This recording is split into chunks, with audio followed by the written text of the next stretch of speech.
Well, the team has been selected. We know who we're going to be playing with.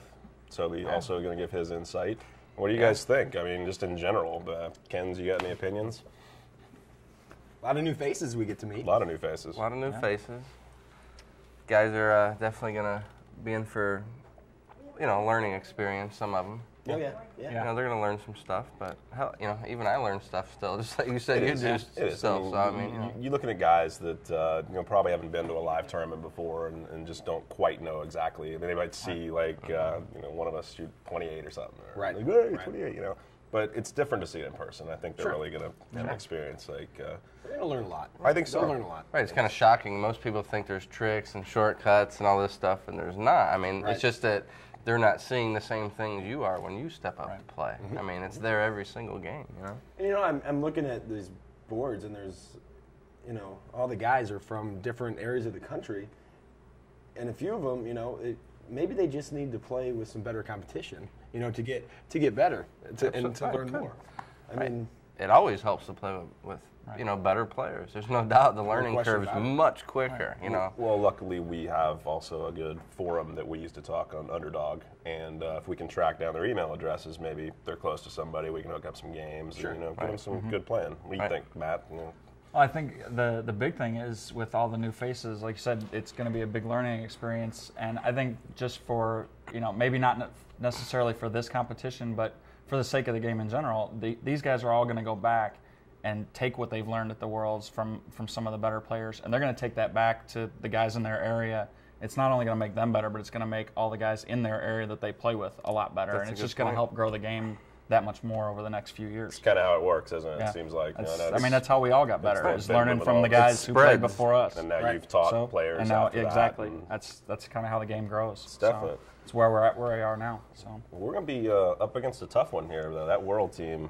8 Canadians. 8 Canadians. Yeah. 8 Canadians tough, man. And plus the Australians are shooting great. We were Reds are shooting great. We were talking about Phil and those Phil guys. Marsh rolled me last night. Phil Marsh has been shooting hot. He beat me 3 out of 4 games last night. Adam Williams, who won, is Adam's Australian. Yeah, he won again. But they showed his scores, and it's like 28. No, he's good. Yeah, I'm like, these guys aren't the old world team that was inexperienced. They've had live now, and they've gotten really good. They're ready. So it's going to be tough. The South Africans too. John Hobson made it again. It's like his 3rd time, so he knows what he's doing. So it's going to be a tough one.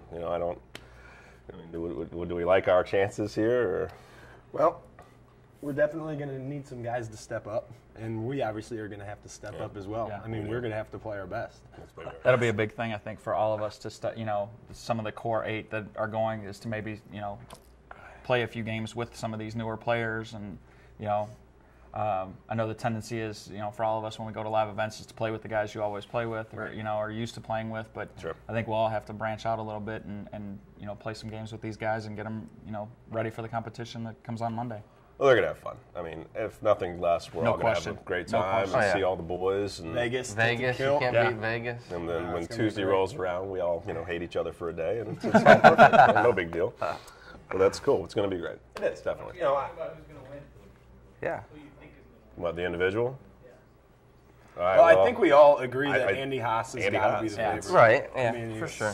The nice thing is, though, you can't ever be a huge favorite in that tournament. No, you can be the favorite, but not a gigantic favorite. Because, as you know, in any given game, anybody can beat anybody for the most part. For the most part. I mean, with the courses this year, with a lot of risk-reward shots, I mean, you could find yourself all of a sudden down 4 pretty early. Right. And not be able to climb out from it. Any of you guys can get hot for 5 or 6 games, and right. It's a lot tougher in a double elimination format, Then I think that's where you get your favorites coming in at, because even, your best players have the opportunity to have that one bad game, but they're not likely to have 2. In this kind of format, you have, you may, like you said, you make 1 or 2 bad shots going for something that, is a little tougher. You're down 4, all of a sudden, match is over. Yeah. Danny Beal is obviously a huge addition to our team. Absolutely. He's coming off of 2nd place in Dayton, so he's hot and he's playing well right now. Well, I think we also have to look at the world side. I mean, you run down the list of Canadians. That's 8 just really, really good players. Yeah. Gertz probably. Tim Glenn and Anthony Gertz are probably the 2 that have been there the most and seen it. Tim's obviously been in the finals twice. Enzo back again this year. Enzo was in the finals last year. I mean, And all those matches have been nip and tuck the whole way. Farron's No, did Did he get back this year? Gib made it this year, but you got Eddie Nasdoli. But this is now. Got Eddie, you got JD Keel back. JD Keel's back. You obviously start with Canada, but I mean, this is maybe we need to start looking at, like you said, the UK guys and maybe the Australians and the South Africans. This might be the year the Canadians really got to watch out for. They're used to just cruising through to the final. Right. I don't know if it's going to be so easy for them. I got one for you. Now, what about? Is there a chance of the world team winning the singles title? Oh, definitely. Like, I mean, we say, you know. Well, that's what we say. Yeah, I know. I That's think what so we're saying. too, maybe. Definitely. Yeah, for sure. Everybody's playing so well. There's really. You never know. You know, the thing is, a lot of people don't get to see their names on the leaderboards like the Aussies because they're playing, you know, the 16-hour time change, you know. Right, so that's true. A lot of people don't get to see how good they really are. Right. And, I mean, they are shooting some phenomenal scores.